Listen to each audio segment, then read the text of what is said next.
中华警方去年12月就受理686件诈骗案，这财产损失是达到3亿外，等于就是平均每工也是有9千万的财产损失。警方就表示，诈骗的手段也是以假投资、假影交朋友上介济，大家都要提高警觉。警方也请总入去这间透天厝内底，做一届将5个人拢抓起来。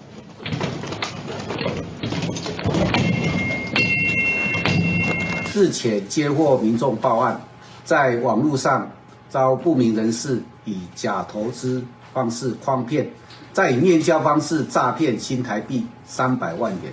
原来这5个人拢予诈骗集团吸收，假做假投资真诈骗的车手，集团阁把车手集中管理全部予警方抓起来，也伫咧中华高铁站有警方抓到替非法虚拟背箱收钱的车手。去哪里中古车行看？你怎么可能忘记？你下来买车，你都不用联络车商。在高铁站内发现张姓犯嫌行迹诡异，频频拨打电话，边走路边看手机。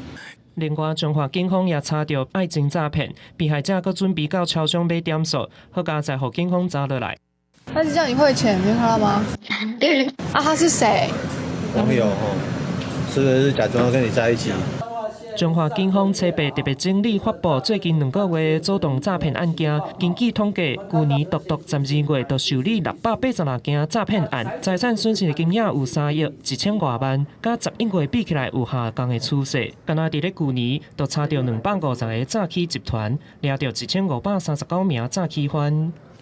假投资诈骗的案件数还有财损数仍然是这个高发了所以这个部分是我们要持续加强打击力道的一个目标警方表示，诈骗集团的手法逐日咧变，不过也是以假投资也有假影交朋友占上济。取得被害者的信任了后，就要求汇款，也是买虚拟币，提醒民众爱提高警觉。